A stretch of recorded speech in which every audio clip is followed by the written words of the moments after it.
Shalom Aleichem and welcome to Machin Le'ira Online Smicha. There is a very famous pasuk that's in the beginning of Chumash Dvarim, Perik Aleph, pasuk Hey.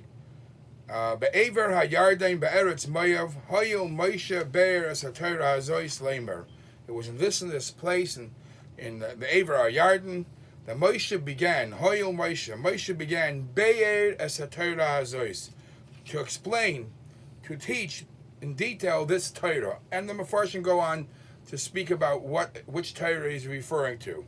Now, what was going on for the last 39 years? Matan Torah was 39 years earlier, and suddenly Hayil Moshe Be'er Es HaTorah Hazois. So Rashi says what changed, what was added here, because typically you would translate the words Be'er Moshe Be'er Es HaTorah Hazois. He was teaching it with explanation, biurim. Well, if that's what the simple taich is, why would it change over the last 39 years? Matan Torah happened 39 years earlier. So Rashi adds that Be'er Es HaTorah Hazois is not only simply teaching it and explaining it, but there's something new here. What's new is B'shivim Loshen Pershalahem. Moshe Rabbeinu translated the Torah into 70 languages, and this is what's new now at the end of the last year in the Midbar. Now, how did Rashi know to translate Be'er Es HaTorah Hazois different than what the simple taich is, or not only just explaining, but it should be translated into 70 Lashonis? So you look in the Mefarshim, not too much is spoken about that. There is even a Pirush Be'er Heitev that he says that the word Be'er, Be'er Heitev, Be'er, if you spell out the words in the gematria, Heitev, and the gematria comes out to 70. The best explanation for this is now at this moment, the simple translation or explaining the Torah was done all along. Now, because the Torah stresses something new, the new part is to translating it into Shivim Lashonos. Now, the fact that Moshe Rabbeinu translates it into Shivim Lashonos is not only so that everybody, no matter what language he speaks, he should be able to understand the Torah. It's now that they're going to Eretz Yisrael, and the Yiddish life is going to go on ad bias goyel tzedek, and the Yidden are going to be spread out throughout the generations in different countries and different places. So Moshe Rabbeinu foresaw this and wanted to give every Yid an opportunity to stay connected to Torah, so he was mevar the Torah mishivim lashon. The issue with this is, however, that there is a halachic discussion that is connected with this concept. And that is, the Gemara says in Maseches Chagiga, the Gemara says that you're not allowed to be moiser, you're not allowed to give over Torah to goyim. You're not allowed to teach Torah to goyim. You're not allowed to tell them the Torah mitzvahs. They're not allowed to keep certain mitzvahs, because the pasuk clearly says, Lo yasa chen lechol goy, that whatever Hashem told us, commanded us, He specifically told it to the Jewish people, but no other nation has the requirements or the rights to know anything about Torah, and it's prohibited for a Yid to teach Torah to a Goy. It's prohibited for a Goy to fulfill certain mitzvahs. So the question becomes, as long as it's written in Hebrew, who knows Lashon HaKodesh, the Yidden. So the Torah is available for the Yidden. Once Moshe Rabbeinu translates the Torah b'shivim Lashonos, I understand there is going to be that Yid who doesn't know Lashon HaKodesh that well, and he's only going to know Spanish or French or English or whatever it is, and for him it has to be translated. But once you open it up to all these different languages, you're making it available for any guy to learn Torah. Is there a problem? Obviously there isn't, but why is there no issue with making it available that automatically, even though it's indirectly, Goyim will be able to learn Torah? Now, this is a question that comes up, and the question is obviously going to be answered, because even the Rambam, we know that the Rambam, when he wrote his Svarim, many of his Svarim he wrote in Arabic. The Pirush and Mishnayos he wrote in Arabic. In Arabic? I mean, he's teaching Torah. Why would he not write it in Lashon HaKodesh? At one place, actually, the Rambam writes, he regrets writing it in a foreign language. He should have written it, he felt he should have written it in Lashon HaKodesh. But throughout the generations, and especially in our generation, we see clearly that it's everything is translated to the masses, and that's to help the Yidden who need that help, who are not so fluent in Lashon HaKodesh. But why is there not any concern about the fact that it's becoming more accessible to the non-Jews too? Now, I saw a tshuva from Rabbi Menashe Klein, the Ungvar Rav, in Chelik Hay, and he discusses the shaila earlier in time, meaning earlier, not today in our generation now when we're dealing with the internet. He was asked about the radio, when the radio came, and when people started giving classes on the radio.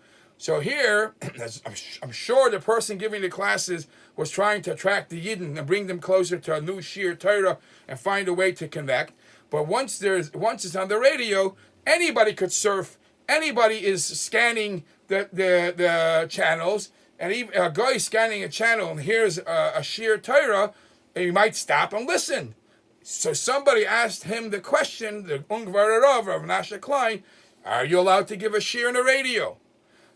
Now, if this shaila was many, many years ago about the radio and the television, today's days where everything is online, and especially in the Maimon and Matzvah that we're on right now, where everybody's Zooming and all classes are online, how do we coincide? How do we answer the problem, if there is a problem, that it becomes more available not only to Jews, to even to Gentiles?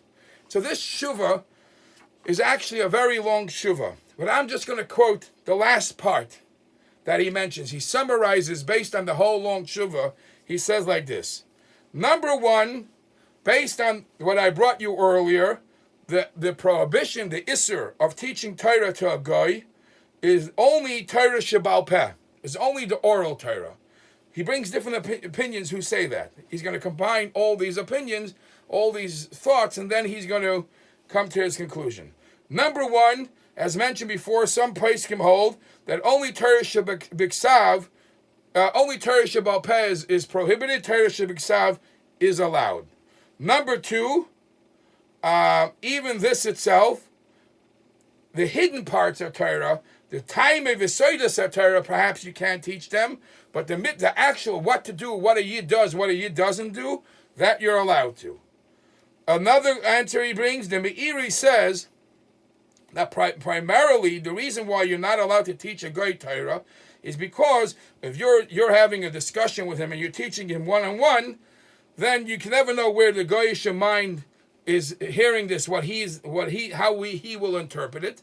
And it could be that his mind is very powerful and he has a sweet tongue, and he will turn you around and make you think different than what's the right thing. So that obviously doesn't apply in a case of a radio, of an internet.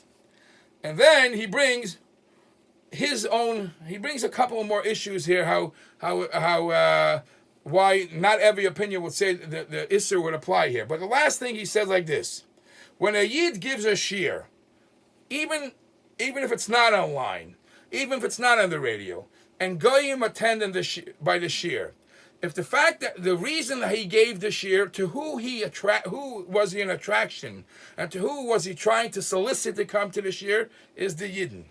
So his sole purpose was the Yidden, the Jews, to come to the shir and listen.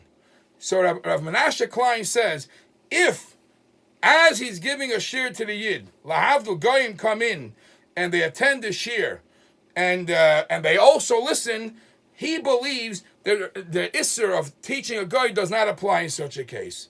Uvachein, because your intention was to attract the Jews, and your intention is to teach the Yidden the Torah. The fact that others are surfing, especially by the fact that they could get to whatever you're teaching them, even if you don't teach it to them, there are other sources they could get this teaching from.